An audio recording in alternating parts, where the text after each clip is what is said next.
All right, so a homeless person is probably best in line with wilderness survivalists. They want to challenge themselves. I hear that time and time again.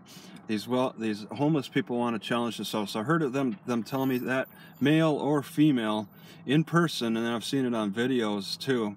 And that really makes sense. That they might want to improve their skills at living out in the elements, to really test their limits, because in our controlled temperature homes these days, you don't really understand like the changes outside when you're out there, when you're in there in that comfort zone, and you can feel like you're maybe disconnected from nature in a lot of ways, and it does things to your health. It makes you feel like maybe you're just not in tune with your health at all.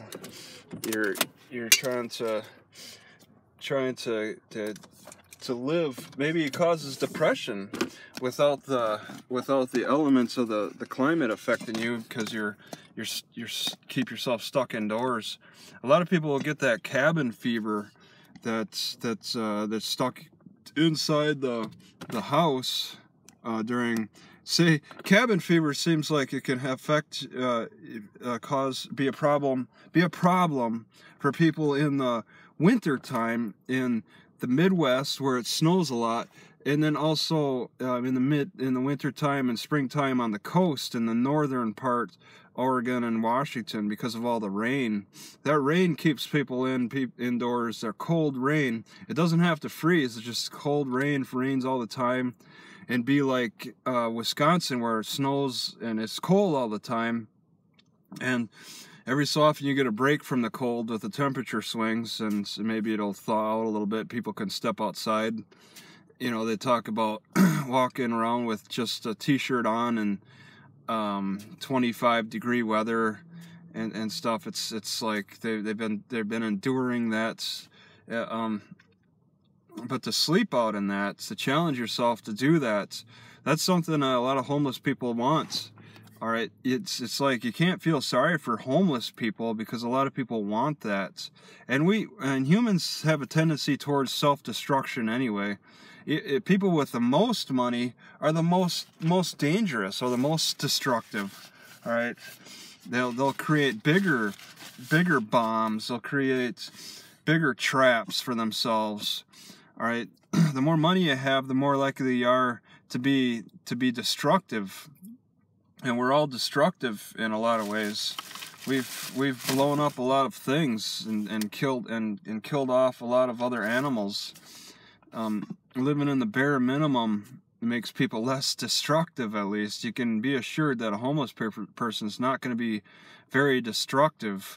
They'll leave a little trash around, maybe poop in a spot that's not desirable for them to do, but for them to rip other people off and destroy the environment with chemicals, making all these extracts for foods, for products, like things in your house, furniture, whatever, lighting, whatever, computers, all that's an extract, and all extracts require a solvent of some kind to draw the extract that you want out. Iron, plastic, there's all kinds of stuff. You got to remove the arsenic from the copper. All of that takes some kind of solvent process, which is destructive, which is polluting to the environment. Homeless people tend not to do that, tend not to have that problem.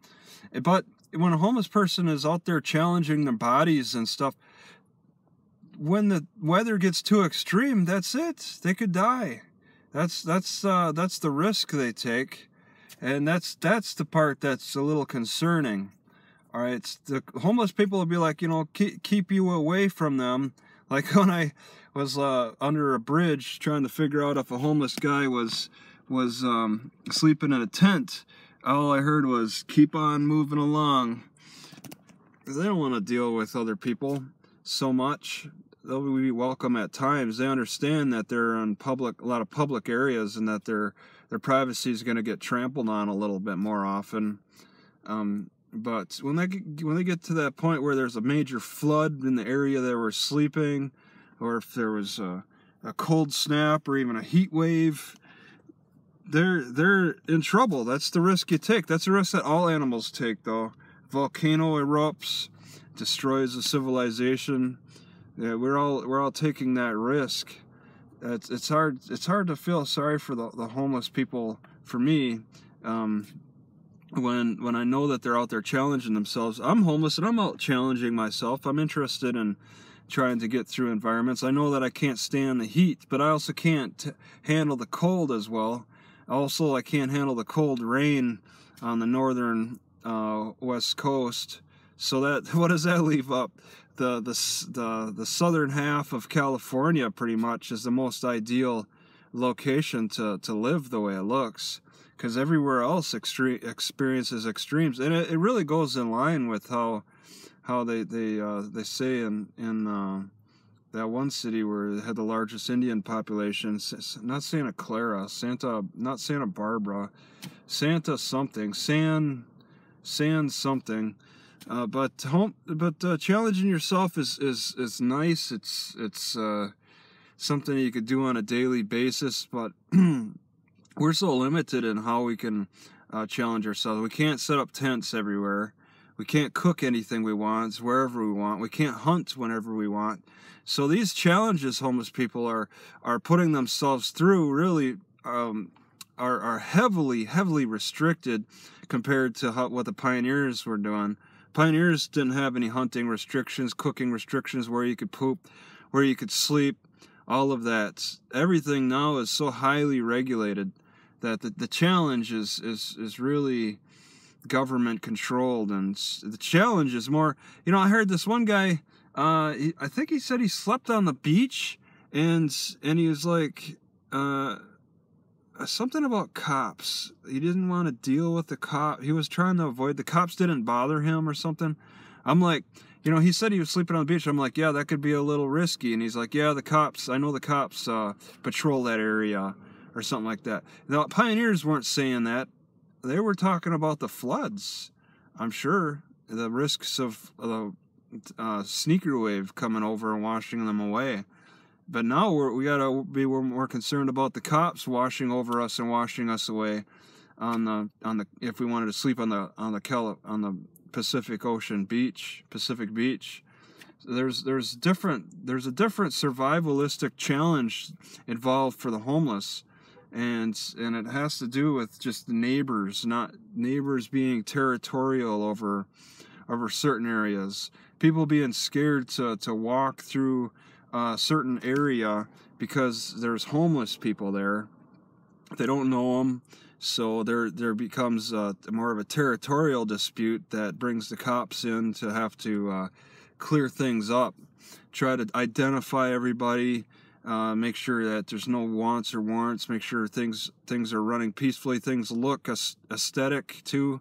Even though all these plants around me, they're man planted. People have planted these trees intentionally where they are. Nothing natural about this, and that's the way it is with a lot of places. And people might be misconstrued of what naturally grows and what doesn't naturally grow. I mean, there's a lot of city folk who've never been on a farm. They don't understand where their food comes from. Like chocolate milk, does that come from a chocolate cow? There's a lot of confusion. So getting out and challenging yourself in the environment is something that a middle-class person probably desires a lot.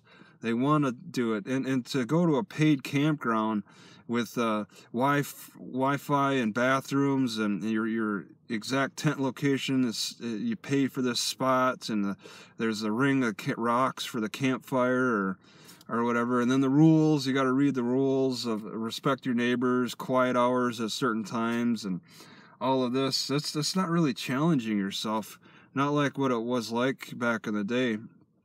And it takes a lot more training to get people acting perfectly how the government wants, perfectly how the whatever location wherever it is, how you want the rules to operate there. It takes a lot more training to get people to act that way, because when people are wild, you study that. You look at what it was like before there was all these rules and stuff, people acting wild. There were people sacrificing each other and burying their dead wherever they wanted to, hunting whenever.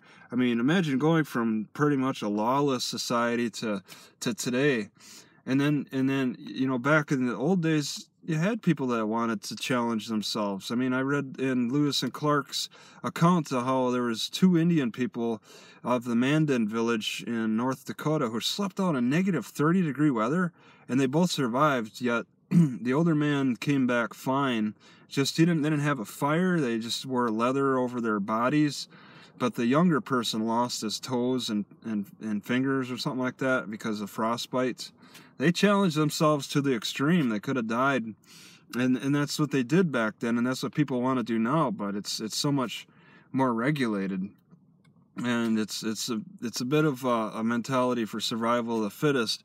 But we're constantly getting trained by the rules and regulations and laws and codes and ordinances and all that to go against that goes against it. But is that right? I mean, we could face a challenge of a weather condition that may take our life, but there's also the home dwellers who face certain risks with fires that just devastate entire cities sometimes. That's still going on today in California, for example, and I read about that, the wine country.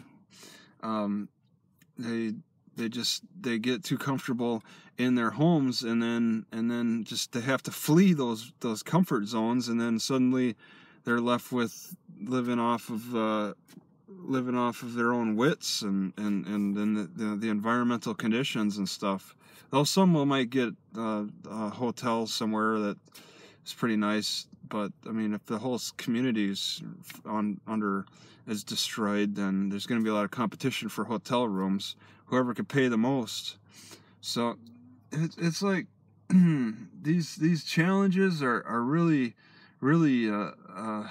helpful for building character. Really good for people. I totally agree that challenging yourself is good. Physically. But I mean, there's some of these homeless that just are so misguided. They're so far off from how our pioneers are challenging ourselves. I mean, they're sleeping outside and then going to the gas station and buying all these sugary crap foods instead of hunting squirrels or large game.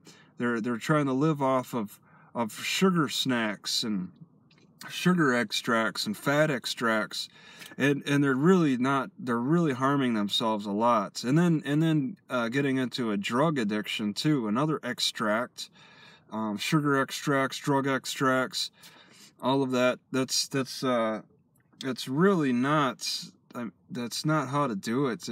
You gotta read history books, Lewis and Clark journals, just journals from people who have lived and challenged themselves. You got to see how they were doing it, because our bodies are more accustomed to that lifestyle, living off of animals for days and days, if you're hunting or gathering various roots.